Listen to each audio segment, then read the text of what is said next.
everybody, this is Ariel. And I'm Alex. And this is People of Con, and today we're going to talk about value when it comes to your original artwork or your comic books, specifically just the original published. Okay, so, no! A couple things when you're looking at a page that you have to take consideration, the comic book artist, the character that's in the page, and whether or not that particular action or whatever happens to be really nice on the page.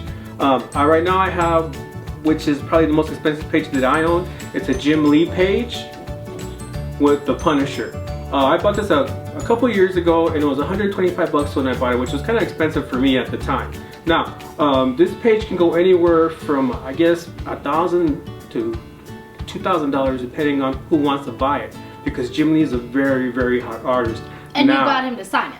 Yeah, he hasn't. Yeah. I got him to sign it, but he hasn't been able to. He doesn't do signings that much anymore because he's so popular now, and he actually works for DC. So the only time he does signings is when he goes to big conventions, and even then you have to wait in line to get a ticket to get into the line to get the signing. So that you're gonna also pay for. That you might end up paying for. Yes, depends on what's happening. Yep. So that's another thing about value is, again, the time spent in searching for the actual work that you want. And whether you're willing to be, put yourself in there. So if you're thinking of a big convention and a long line, that could be an hour, 2 hours, even 3 hours that you could have spent at other panels or maybe at, lesser known artists that you could have gotten through. So was it worth your time? Is it that valuable? So to you, this was worth it to get this work. Oh yeah, no, it's definitely worth it to get this work. Okay. This is my favorite page. This is my very first page of original artwork. In fact, I got kind of lucky when I bought this because I bought this at the Comic Con and I got Jimmy Palmiotti to sign it, who was the artist for this page. Also, I got even luckier because Stan Lee happened to be in another booth and I got him to sign it. So that was really awesome. So out of these two items, which one's worth more? I think the Jim Lee one would still be worth more than the Jimmy Palmiotti ones, but I do prefer this one a little better because it was my very first page of artwork. Okay, so you value it more because not only is it your favorite character, the artist got it signed, it's obviously really well done. It's also your very first purchase when it comes to original artwork. Yes, original artwork. And this one I actually bought for like 75 bucks. Okay. So sometimes you can get a deal on a piece of artwork if you're lucky. Okay, so this one was 75, this was 120? Mm-hmm. Okay. But this one was basically more of an investment because it's worth more now. Well, at the time I just bought it because I do like the artist and I do like the character because I like the Punisher. Okay. Original artwork goes up in value, period.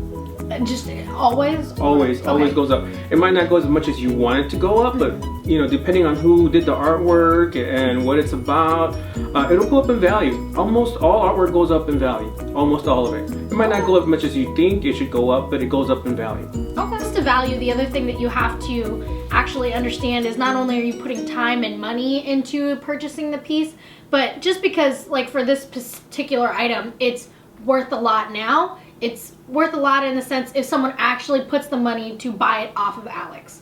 If nobody wants it, then it doesn't have any value. It doesn't have any value. I've seen pages, Punisher pages with Jim Lee artwork go for $1,200 up to $2,000 depending on what's in the page. But a lot of art dealers have their stuff incredibly expensive, $2,000, $3,000, $4,000. That doesn't mean that they're going to actually sell it for that. They just put the price up. Yeah.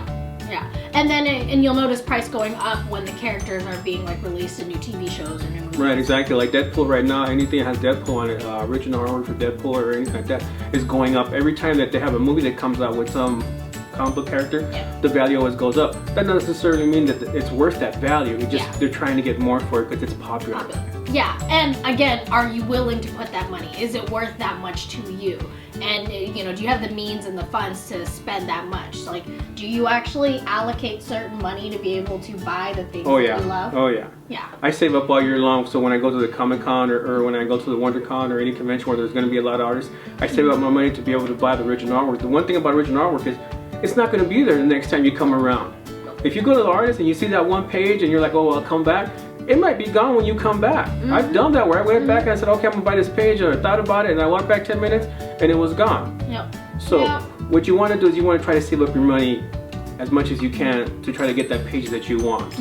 And then like we mentioned in the last episode, if you're following the artist on social media or kind of keeping an eye out of where they're going to be, you're likely to get better chances of getting premiere artwork and having them sign it at the smaller conventions.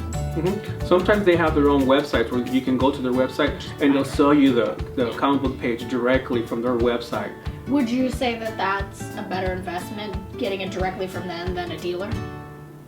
It's a better investment to get it directly from them, but I prefer to go to a convention and actually talk to the artist and get to know the artist, so I can have them sign it. It's a little impersonal for me because I kind of really enjoy the artwork and I like to talk to the artist about, oh, how'd you do this or how'd you do that, get a little conversation going. That's if you want. Some of them, they just want to sell you the artwork and they just want to move on. So that's part of like this memorabilia, like there's a story behind it. Yes, this one actually was my first artwork. I talked to Jimmy Palomino, who was the artist for like maybe 10-15 minutes when I was looking through the pages.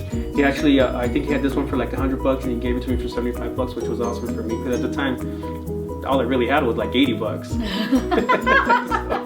Thanks for watching this episode of People with Con on value when it comes to original artwork. Don't forget to like, subscribe, and follow us, and then leave your comments in the section below, in the comment section. Tell us about your original artwork and your experiences and what you think is of value. Is it something that you can resell? Is it something with a story? Is it both?